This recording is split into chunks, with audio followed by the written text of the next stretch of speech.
Welcome back to my channel. आज मैं बहुत ज़्यादा इंटरेस्टिंग टॉपिक के साथ आई हूँ जो कि आई थिंक हर आने वाला टाइम में हर स्टूडेंट सोचेगा कि अगर हमें दो ऑप्शंस मिल रहे हों तो इनमें से बेस्ट ऑप्शंस कौन से हैं। और आइए हम अपने टॉपिक को स्टार्ट करते हैं, लेकिन उससे पहले मैं आप सबसे रिक्वेस्ट यही करना चाहूँगी, please support my channel, please subscribe and view my channel, and if you have any question please let me no.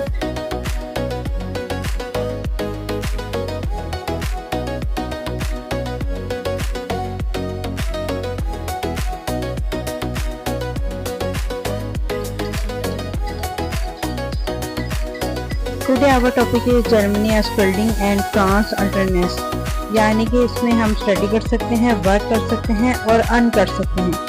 लेकिन अगर हमारे पास ये दोनों अचीव करने के चांसेस हों तो इनमें से बेस्ट ऑप्शन कौन सा है जो हमें चूज़ करना चाहिए।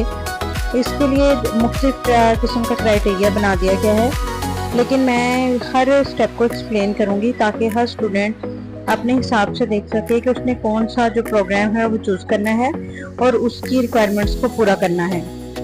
तो चलिए आइए शुरू करते हैं। आज हम बात दो प्रोग्राम्स में कंपैरिजन कर रहे हैं, लेकिन उसके लिए सबसे पहले समझना यही है कि दोनों प्रोग्राम्स में आप स्टडी करते हो, उसके साथ आपको पार्ट टाइम काम करने की परमिशन होती है, यानी कि पार्ट टाइम में आपको अपने ही फील्ड में काम दिया जाता है। यानी कि 1 या 2 दिन स्टडी होगी, बाकी 1 से 2 दिन वो आपको इंडस्ट्री में काम करवाया जाएगा। और उसके बाद जब आपकी जैसे ही आपकी एजुकेशन कंप्लीट होगी, आपके हाथ में आपका एक्सपीरियंस होगा कि आपने इतने साल काम किया है और आप किसी भी अच्छी जॉब के लिए एलिजिबल हो। तो ये दोनों प्रोग्राम बहुत अहम हैं। ये दोनों प्रोग्राम जो हैं यूरोप में मिलते हैं, दोनों बिल्कुल फ्री ऑफ कॉस्ट हैं और आगे जैसे जैसे हम बढ़ते जाएंगे हम आगे इसकी तफसील में जाते जाएंगे। So stay tuned. अच्छा, सबसे पहले अब हम बात करते हैं कि असबिल्डिंग क्या है। Ausbildung basically German vocational training pathway है जिसके अंदर आप प्रैक्टिकल नॉलेज हासिल करते हो किसी भी कंपनी के अंडर या किसी भी रेस्टोरेंट के अंदर, और इसमें आपको स्टडी भी करवाई जाती है, आपको हैंड्स ऑन स्किल्स जो हैं वो प्रोवाइड की जाती हैं।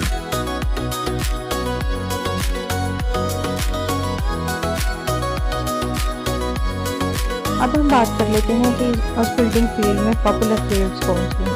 सबसे तो पहले है आईटी और कंप्यूटर साइंस, दूसरी है हेल्थ केयर कोर्सेज और नर्सिंग उसमें आ जाता है, फिर है इंजीनियरिंग एंड इलेक्ट्रॉनिक्स, या फिर आप कह लो कि आपको मैकेनिक्स के जितने भी प्रोफेशन है वो इसके अंदर इंक्लूड हैं। और ऑटोमोबाइल्स के बारे में बताया जाता है, लॉजिस्टिक्स के बारे में बताया जाता है, हॉस्पिटैलिटी के बारे में बताया जाता है, बिजनेस एंड एडमिनिस्ट्रेशन में कोर्सेज करवाए जाते हैं। और सबसे अच्छी बात यह है कि आप यहाँ पे एडमिशन लेने के बाद जब आप वहाँ पे इंटर हो जाते हो, आप अपना कोर्सेज 3 से 4 माह का कंप्लीट करते हो, तो उसके बाद आप एलिजिबल होते हो अपनी फैमिली को इनवाइट करने के लिए। अगर आप अनमैरिड हो तो उसमें आपके पेरेंट्स आएंगे, और अगर आप मैरिड हो तो उसमें आपकी बीवी और बच्चे आएंगे।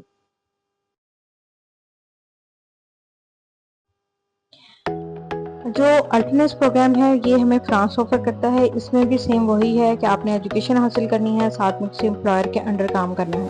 चाहे आप बैचलर कर रहे हो, मास्टर्स कर रहे हो, तो ड्यूरिंग योर स्टडीज़ आपने इस एम्प्लॉयर के साथ काम करना है। और जैसे ही आपकी स्टडीज़ कंप्लीट होगी आपके पास एक hands on learning practice certificate होगा जो कि आपको अलाउ करेगा कि आप किसी भी अच्छी और प्रोफेशनल जॉब के लिए एलिजिबल हो। और सबसे बड़ी बात ये है कि ये आप वाइट कॉलर इजीली जॉब कर सकते हो, आपको किसी ट्रेनिंग की या फिर आपको किसी भी किस्म के और उनसे ट्रेनिंग हासिल किसी भी कंपनी के अंदर ट्रेनिंग हासिल करने की ज़रूरत नहीं पड़ेगी, और आप इजीली अपनी जो है वो जॉब को ज्वाइन कर पाओगे।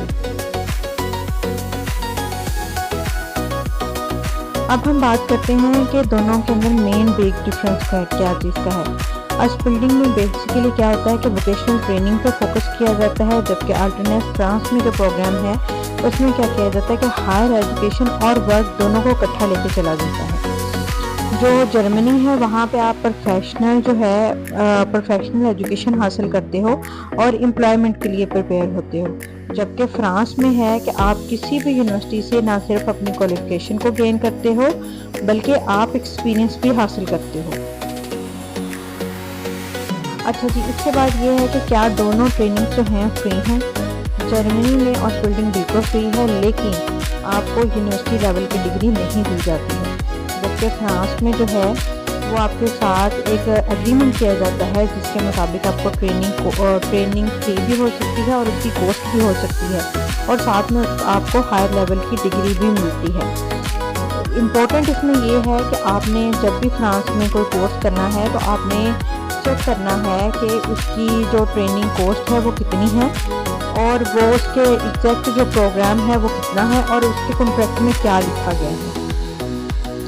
उसके बाद ये है कि आप इन दोनों में कितनी मनी अर्न कर सकते हो। जर्मनी जो है उसमें यह है कि ये ट्रेनिंग जो है आपको एक अलाउंस प्रोवाइड करती है, जिसमें आपका स्कॉलरशिप कह लो कि आपके अकोमोडेशन का खर्चा आपको आपके खाने पीने का खर्चा निकल आता है। जबकि फ्रांस जो है वो हर एम्प्लॉयर टू एम्प्लॉयर चेंज होता है, और उसके साथ आपको जो पैसे दिए जाते हैं वो वर्क स्टडी कॉन्ट्रैक्ट की बेस पे दिए जाते हैं। और ये अमाउंट जो है वो आपकी age, contract, programme, year of training, employer और रूल के मुताबिक ही तय होती है।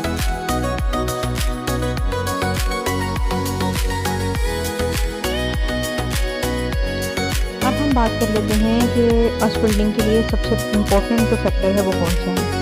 वो है आपके पास जर्मन लैंग्वेज का सर्टिफिकेट होना, जो कि आपको बताएगा कि आपके इसमें पॉइंट्स कितने हैं। लेकिन आपको हॉर्स बिल्डिंग में एडमिशन के लिए B1 to B2 चाहिए।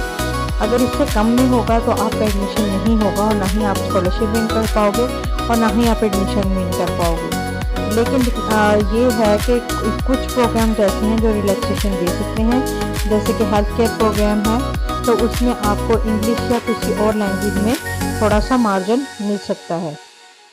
अब साथ में हम कंपैरिजन कर लेते हैं कि अगर हमने फ्रांस में प्रोग्राम हासिल करना है तो उसके लिए क्या तरीकाकार होगा। उसका लिए तरीकाकार ये होगा कि आपको जो आपका स्टडी प्रोग्राम है वो अगर फ्रेंच में है तो जाहिर है आप फ्रेंच में ही उसको करोगे। लेकिन बहुत सारे मास्टर्स प्रोग्राम ऐसे हैं जो कि इंग्लिश में पढ़ाते हैं, लेकिन आप जब वर्क प्लेस पे जाते हो तो उसके लिए फ्रेंच की रिक्वायरमेंट जो है वो ज़रूरी होती है। तो फिर उसके लिए उनका एक क्राइटेरिया होगा कि आपने किस लेवल की आपको फ्रेंच आनी चाहिए और उसके लिए कौन सा सर्टिफिकेट रिक्वायर है।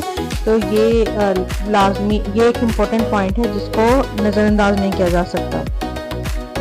अब हम बात कर लेते हैं कि अगर दोनों प्रोग्राम्स में हम जाना चाहते हैं तो क्या इंटरनेशनल स्टूडेंट्स वहाँ पे एडमिशन ले सकते हैं कि नहीं ले सकते। तो जी हाँ, इन दोनों प्रोग्राम्स में इंटरनेशनल स्टूडेंट पार्टिसिपेट कर सकते हैं, लेकिन उसके लिए आपको एकेडमिक रिक्वायरमेंट्स आपकी होती हैं, लैंग्वेज रिक्वायरमेंट्स होती हैं, एम्प्लॉयर रिक्वायरमेंट होती है, कॉन्ट्रैक्ट रिक्वायरमेंट होती है और इमिग्रेशन या वीज़ा रिक्वायरमेंट्स होती हैं।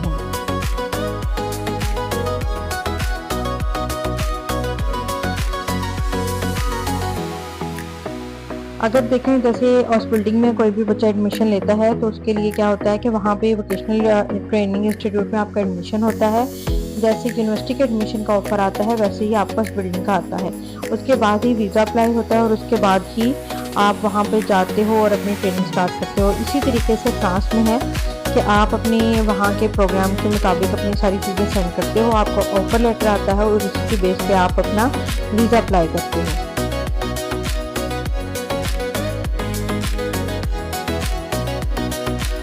अब हम बात करते हैं कि अगर हमने हॉर्स बिल्डिंग में एडमिशन लेना हो तो हम किस तरीके से ले सकते हैं। सबसे पहले तो ये है कि हम जितनी भी लिस्ट है उसमें से अपना इंटरेस्टेड जो प्रोफेशन है वो चूज़ करेंगे।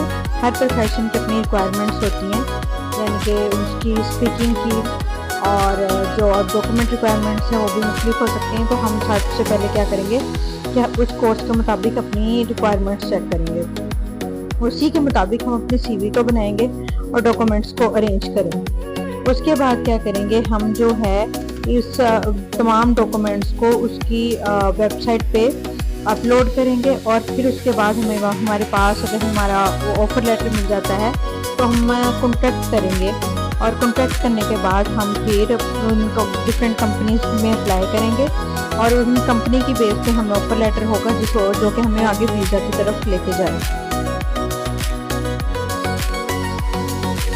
इसी तरीके से अगर हम बात करते हैं फ्रांस के लिए तो उसमें भी यही होगा कि हम अपनी डिग्री के प्रोग्राम चूज़ करेंगे। उसके बाद हम उसकी रिक्वायरमेंट्स को चेक करेंगे। रिक्वायरमेंट्स चेक करने के बाद हम उस इंस्टीट्यूट में अप्लाई करेंगे। इंस्टीट्यूट में जब हमारा सारा डॉक्यूमेंटेशन वगैरह कंप्लीट होगी तो वो भी हमें कॉन्ट्रैक्ट साइन करेंगे। कॉन्ट्रैक्ट हम साइन करने के बाद हम एम्प्लॉयर के साथ अटैच हो जाएंगे और उसी के बाद हम वीज़ा अप्लाई करेंगे।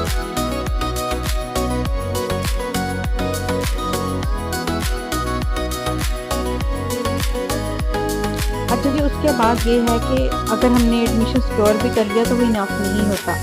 सबसे पहले हमारे पास जो सबसे इम्पोर्टेंट पॉइंट है वो ये है कि हमारा एम्प्लॉयर के साथ कॉन्ट्रैक्ट होना चाहिए। हम दोनों ही सिचुएशन में, चाहे हम जर्मनी में हो या फ्रांस में हो, हमें अपने लिए एक एम्प्लॉयर ढूंढना होगा जो कि हमारे साथ कॉन्ट्रैक्ट कर सके कि हम वो हमें अपनी कंपनी में as a part time job देगा। और ये जो एम्प्लॉयर लिस्ट है ये हमें वेबसाइट पे ही मिलेगी कि वो कोर्सेज के साथ किन एम्प्लॉयर्स को अटैच कर रहे हैं जो हमें ट्रेनिंग देंगे।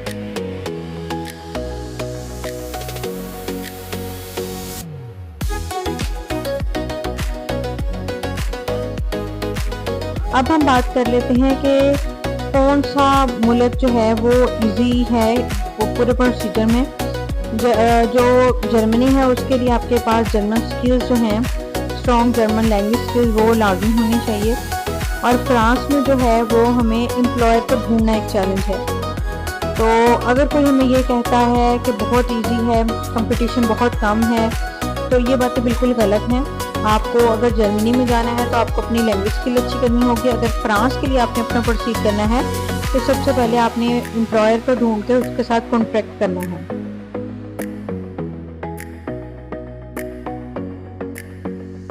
अगर हम कंपैरिजन डिग्रीज के हवाले से कंपैरिजन करेंगे तो जो जर्मनी में है बिल्डिंग वो एक वोकेशनल क्वालिफिकेशन है, उसके लिए आपके पास कोई भी हाई किस्म की डिग्री आपको प्रोवाइड नहीं की जाएगी।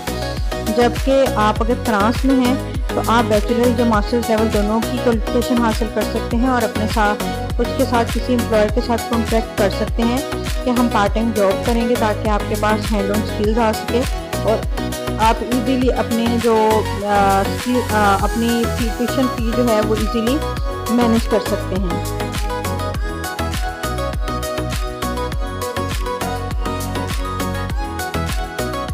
अच्छा, अब हम जो देखते हैं कि किन लोगों को जर्मनी की तरफ मूव करना चाहिए।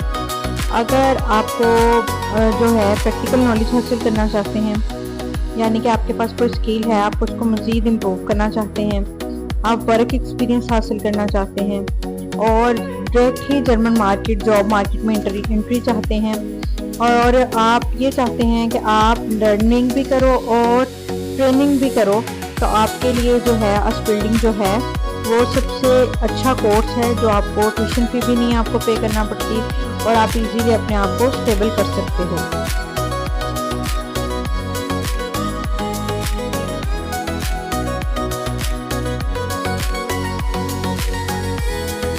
अब हम बात कर लेते हैं कि किन लोगों को फ्रांस के लिए अपना प्रोसीड करना चाहिए।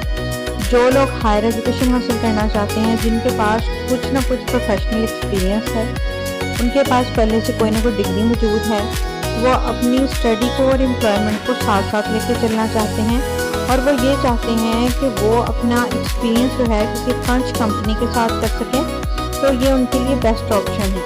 उसके अलावा ये है कि आप फ्रेंच लैंग्वेज को अगर थोड़ा सा सीख लेते हो तो आप एम्प्लॉयर रिक्वायरमेंट्स को इजीली पूरा कर सकते हो, तो इससे आपकी जो कॉन्ट्रैक्ट हासिल करना है वो थोड़ा इजी हो जाता है।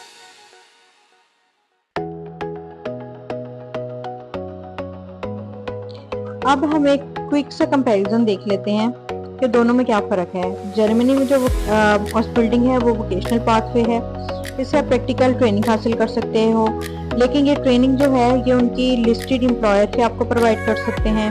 आपको ट्रेनिंग अलाउंस मिलता है यानी स्कॉलरशिप मिलता है। जर्मनी यूजुअली जो है वो आपको ये फोकस करता है कि आपको जर्मन ज़रूर आनी चाहिए, अदरवाइज़ आप इस कोर्स में हिस्सा नहीं पार्टिसिपेट नहीं कर पाओगे। फिर उसके बाद ये है कि आपको जो फोकस है वो ओनली स्किल्ड हासिल करने पे होना चाहिए। अब जबकि फ्रांस है, फ्रांस में ये है कि स्टडी और एम्प्लॉयमेंट को आपको साथ लेकर चलना पड़ेगा। आप हाई लेवल की एजुकेशन हासिल कर सकते हो और डिग्री हासिल करोगे, आपके साथ एम्प्लॉयर कॉन्ट्रैक्ट करेगा और आपको पेड एम्प्लॉयमेंट देगा अंडर द रूल्स, यानी कि अगर आपको 20 आवर्स करना अलाउ है, जॉब करना अलाउ है, तो वो 20 आवर्स के ही कॉन्ट्रैक्ट करेगा आपके साथ। अगर आप एम्प्लॉयर के साथ कॉन्ट्रैक्ट करना चाहोगे तो उसके लिए फ्रांस जो है कुछ जॉब्स में इम्पॉर्टेंट है और कुछ में नहीं है। उसके अलावा ये है कि आपको एक वेल एस्टेब्लिश्ड यूनिवर्सिटी जो है वो आपको डिग्री देगी, चाहे वो बैचलर की हो या फिर मास्टर्स की हो। Least but not the last, जो आप सबसे पहली बात ये है कि आपको दोनों में से चूज कैसे करना है। अगर फर्ज करें कि आपने एफएससी की है और आपका फोकस सिर्फ ये है कि आपने अपनी स्किल्स पे फोकस करना है, आपको डिग्री नहीं चाहिए, तो आप जर्मन का और बिल्डिंग देख लो। और अगर आप ये चाहते हो कि आप हाई लेवल की डिग्री भी हासिल करो तो फिर आपको फ्रांस मूव करना चाहिए। दूसरी ये बात है कि अगर आप जर्मन सीखने में अच्छे हो और आपको लगता है आप B1 और B2 लेवल पे आ सकते हो, तो आपको जर्मनी मूव करना चाहिए। लेकिन अगर आपकी लैंग्वेज इंग्लिश स्किल्स अच्छी हैं और आपको लगता है कि कोई भी दूसरी लैंग्वेज सीखने में टाइम रिक्वायर्ड होगा, तो आपको फ्रांस मूव करना चाहिए। और जो सबसे बड़ी बात यह है कि आपको अपने करियर गोल्स को देखना है कि आप सिर्फ अपनी स्किल्स को इम्प्रूव करना चाहते हो या फिर आप अपनी डिग्री के साथ स्किल्स को इम्प्रूव करना चाहते हो। तो इस लिहाज से आप देखोगे कि आप इनमें से किस प्रोग्राम को चूज करोगे, क्योंकि दोनों के अपने अपने बेनिफिट्स हैं।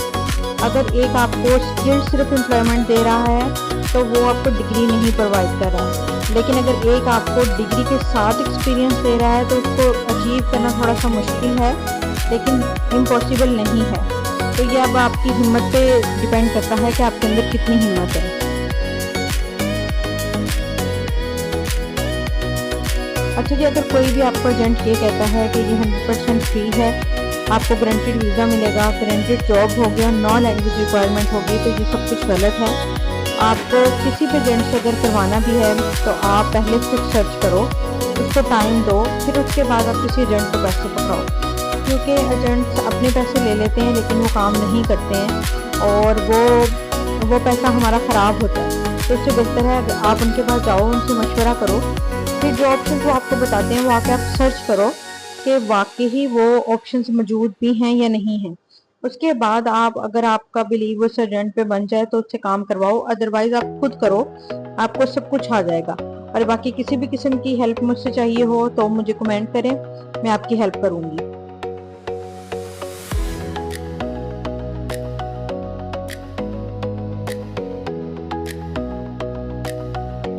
मैंने अब आपको दोनों प्रोग्राम्स में फ़र्क करके बता दिया, उनके प्रोज एंड कॉन्स बता दिए। अब ये आप पे डिपेंड करता है कि आप किस प्रोग्राम को लेके चलना चाहते हो, आप हायर स्टडीज़ चाहते हो या फिर एम्प्लॉयमेंट चाहते हो। तो अब ये आपने लेके चलना है, दोनों ही आपको PR पाथवे की तरफ लेके जाएंगे और आपके करियर को अच्छी ग्रोथ देंगे। लेकिन जो भी फैसला करें सोच समझ के करें, एजेंट्स की बातों में आए बगैर करें, पहले खुद को टाइम दें, अपना सोचें समझें, उसके बाद कोई भी फैसला करें।